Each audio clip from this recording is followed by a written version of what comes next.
Hello student, आज हम determinants के बारे में डिस्कस करेंगे। डिटर्मिनेंट्स हर कम्पिटिटिव एग्ज़ाम में आता है, चाहे वो एनडीए हो, सीडीएस, एफकेट या अदर कम्पिटिटिव जीपीएससी या यूपीएससी कम्पिटिटिव एग्ज़ाम। इसमें जो क्वेश्चन आते हैं वो question we have to solve within 1 minute. अगर डिटर्मिनेंट्स पूरा हम कैलकुलेशन करने जाएंगे तो उसमें 5 से भी ज़्यादा मिनट जा सकती है, तो दैट इज़ नॉट अफोर्डेबल। इसलिए 1 मिनट में कैसे करना उसके बारे में आज डिस्कस करेंगे। अगर 1 मिनट विद इन 1 मिनट हमको इसका डिस्कस सॉल्यूशन लाना है तो हमको उसकी कुछ प्रॉपर्टीज़ याद रखनी पड़ेगी। तो पहले हम प्रॉपर्टी डिटर्मिनेंट्स क्या है वो देखेंगे, फिर प्रॉपर्टीज़ क्या है।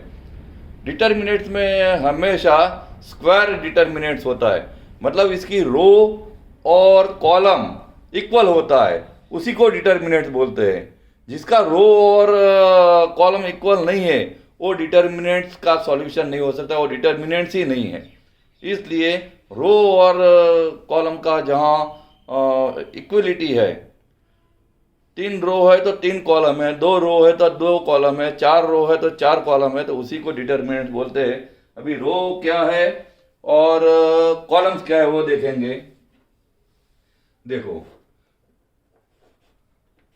डिटर्मिनेंट को इस प्रकार इंडिकेट किया जाता है, 2 लाइन के बीच में, 2 वर्टिकल लाइन के बीच में डिटर्मिनेंट इज रिटन।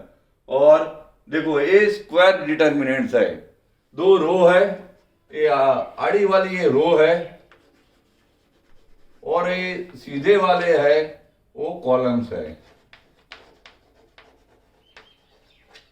तो इस प्रकार 2 रोज और 2 कॉलम्स इसको डिटर्मिनेंट बोलेंगे, 3 रोज और 3 कॉलम्स को डिटर्मिनेंट बोलेंगे।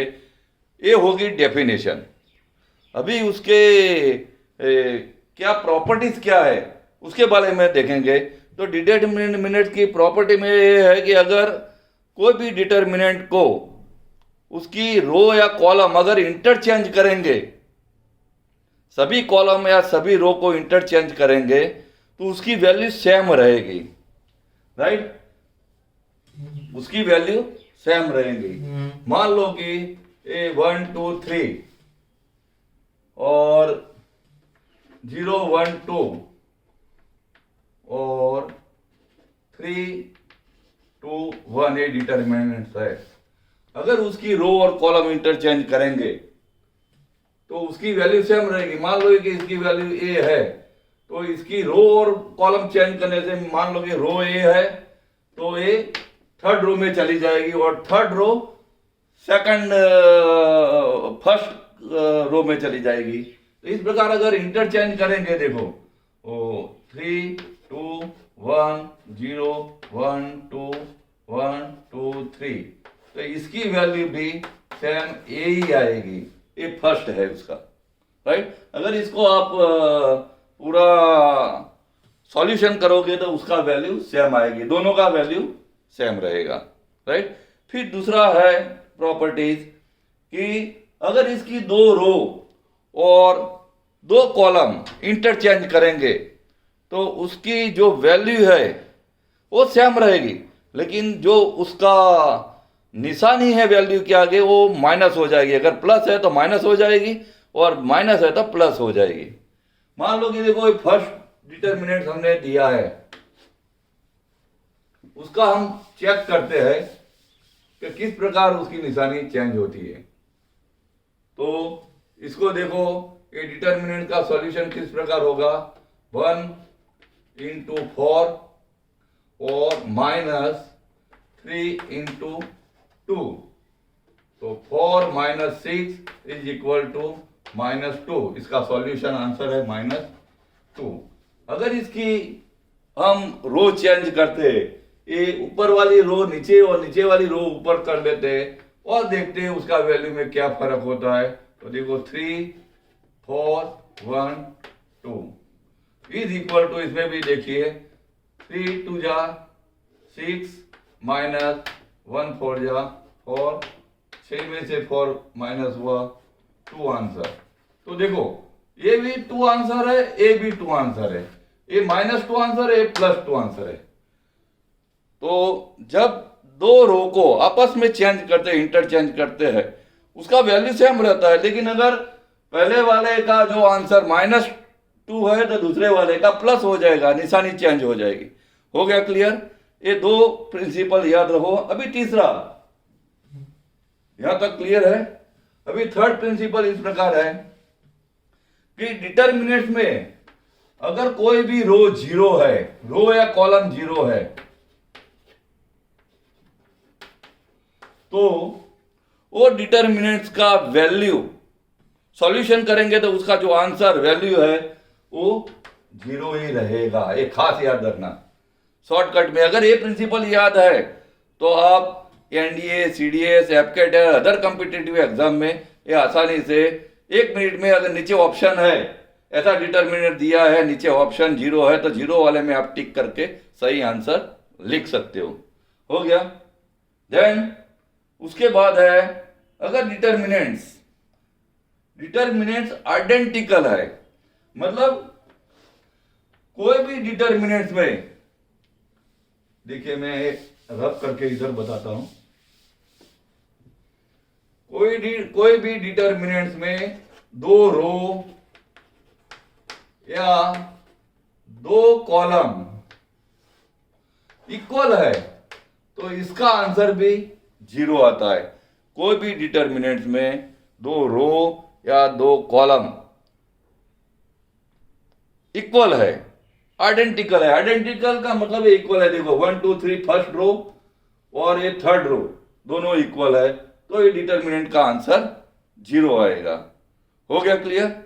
फोर्थ, उसके बाद फिफ्थ प्रॉपर्टी है 5 नंबर, अगर डिटर्मिनेंट्स को कोई भी एक के कांस्टेंट के साथ मल्टीपल करते हैं तो डिटर्मिनेंट की या एक ही रो, कोई भी एक रो या एक कॉलम से ही वो मल्टीप्लिकेशन होगा, सभी एलिमेंट से मल्टीप्लिकेशन नहीं होगा।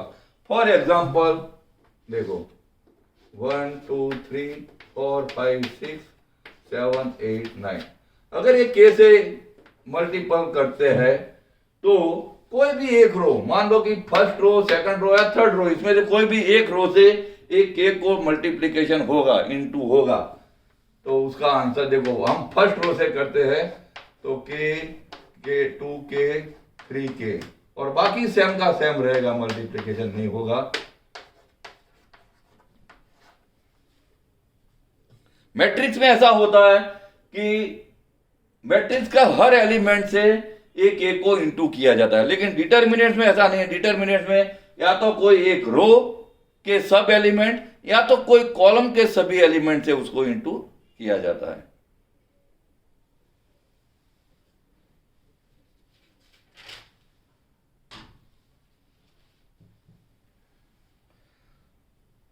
नेक्स्ट इसका प्रॉपर्टी है,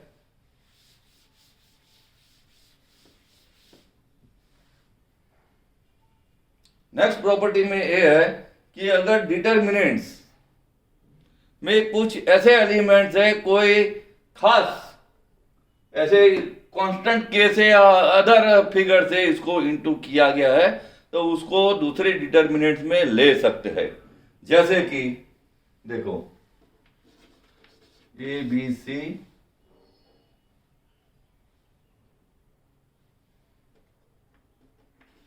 to A two B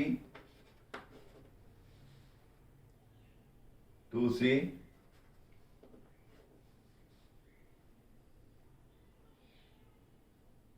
then D E F।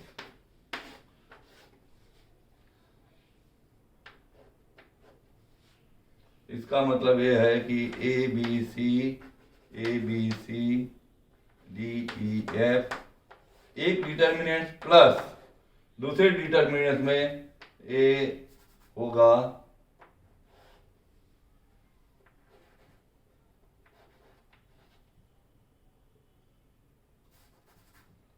1 1 1